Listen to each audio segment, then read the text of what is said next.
Chapter 132, The Symphony. It was a clear steel blue day. The firmaments of air and sea were hardly separable in that all-pervading azure. Only the pensive air was transparently pure and soft, with a woman's look, and the robust and manlike sea heaved with long, strong, lingering swells, as Samson's chest in his sleep. Hither and thither on high glided the snow-white wings of small unspeckled birds. These were the gentle thoughts of the feminine air, but to and fro in the deeps far down in the bottomless blue rushed mighty leviathans, swordfish and sharks, and these were the strong, troubled, murderous thinkings of the masculine sea. But though thus contrasting within, the contrast was only in shades and shadows without. Those two seemed one, it was only the sex, as it were, that distinguished them. Aloft like a royal czar and king, the sun seemed giving this gentle air to this bold and rolling sea, even as bride to groom, and at the girdling line of the horizon a soft and tremulous motion, most seen here at the equator, denoted the fond throbbing trust, the loving alarms with which the poor bride gave her bosom away. Tied up and twisted, gnarled and knotted, with wrinkles haggardly firm and unyielding, his eyes glowing like coals that still glow in the ashes of ruin, untottering Ahab stood forth in the clearness of the morn, lifting his splintered helmet of a brow to the fair girl's forehead of heaven. O immortal infancy and innocency of the azure, invisible winged creatures that frolic all around us, sweet childhood of air and sky, how oblivious were ye of old Ahab's close-coiled woe! But so have I seen little Miriam and Martha, laughing-eyed elves, heedlessly gambol around their old sire, sporting with a circle of singed locks which grew on the marge of that burnt-out center of his brain. Slowly crossing the deck from the scuttle, Ahab leaned over the side and watched how his shadow in the water sank and sank to his gaze, the more and the more that he strove to pierce the profundity. But the lovely aromas in that chanted air did at last seem to dispel for a moment the cankerous thing in his soul. That glad, happy air, that winsome sky, did at last stroke and caress him.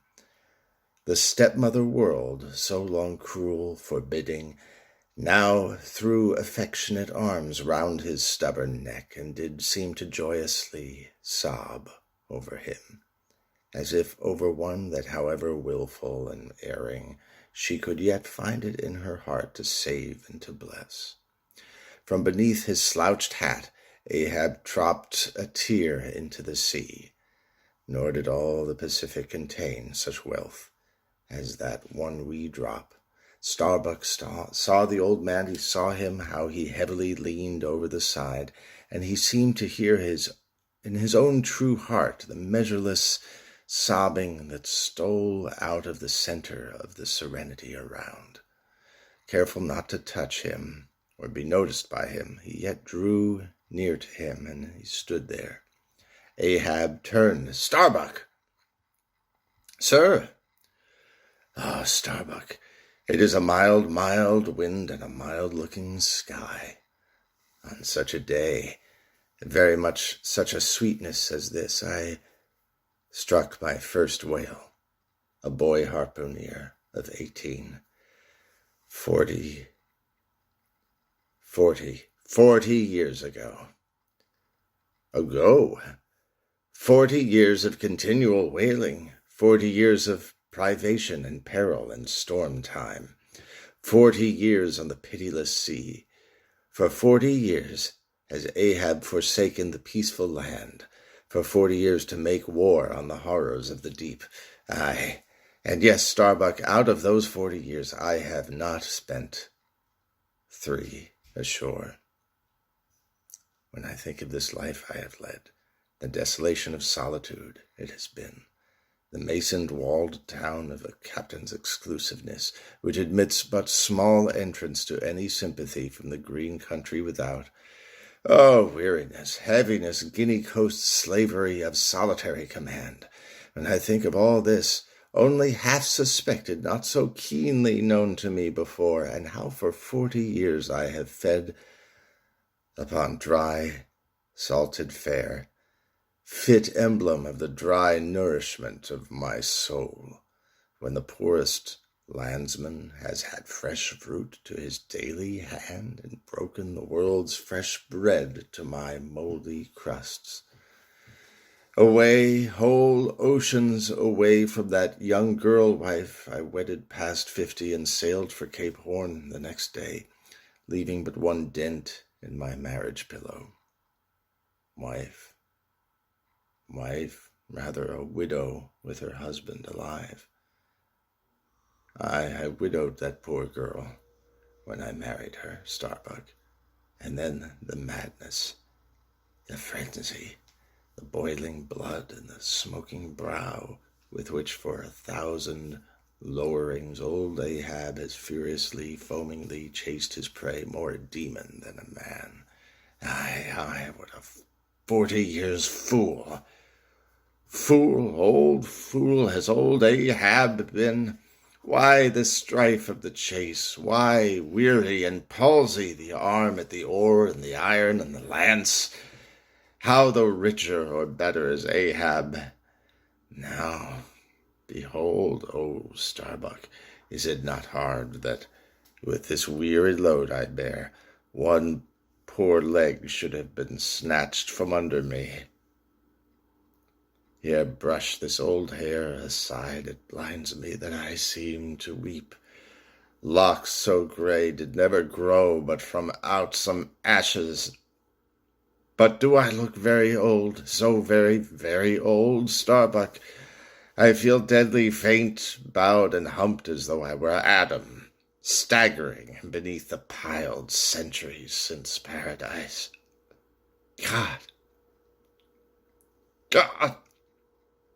God, crack my heart, stave my brain. Mockery, bitter, biting mockery of gray hairs, that I have lived enough joy to wear ye, and seem and feel this intolerably old. Stand close to me, Starbuck, let me look into a human eye. It is better than to gaze into sea or sky, better than to gaze upon God, by the green land, by the bright hearthstone. This is the magic glass, man. I see my wife and my child in thine eye. No, stay on board lower, not when I do. When branded Ahab gives chase to Moby Dick, that hazard shall not be thine. No, not with the faraway home I see in that eye. Oh, Captain, my Captain, noble soul, grand old heart, after all, why should anyone give chase to that hated fish? Away with me, let us fly these deadly waters, let us home. Wife and child too are Starbuck's, wife and child of his brotherly, sisterly playfellow youth, even as thine, sir, are the wife and child of thy loving, longing, paternal old age. Away, let us away. This instant let me alter the course. How cheerily, how hilariously, oh, my Captain, would we bowl on our way to see old Nantucket again. I think, sir, they have some such mild blue days even as this in Nantucket. They have. I have seen them. Some summer days in the morning, about this time. Yes, it is his noon nap. Now the boy vivaciously wakes, sits up in bed, and his mother tells him of me, of cannibal old me, how I am abroad upon the deep, but will come back yet to dance him again. 'Tis my Mary herself, she promised that my boy every morning should be carried to the hill to catch the first glimpse of his father's sail. Yes, Yes, no more. It is done. We head for Nantucket. Come, my captain, study out the course and let us away. See the boy's face from the window, the boy's hand on the hill. But Ahab's glance was averted. Like a blighted fruit tree, he shook and cast his last cindered apple to the soil. What is this? What is it? What nameless, inscrutable, unearthly thing is it? What cozening, hidden lord and master and cruel, remorseless emperor commands me, that against all natural lovings and longings I so keep pushing and crowding and jamming myself on all the time, recklessly making me ready to do what in my own proper natural heart I durst not so much as dare, is Ahab. Is it I, God, or who, that lifts this arm? But if the great sun move not of himself, but is as an errand boy in heaven, nor one single star can revolve but by some invisible power, how then can this one small heart beat, this one small brain think thoughts, unless God does that beating, does that thinking, does that living, and not I? By heaven, man, we are turned round and round in this world like yonder windlass, and fate is the handspike. And all the time, lo, that smiling sky, and this unsounded sea. Look, see yon albacore who put it into him to chase and fang that flying fish. Where do murderers go, man?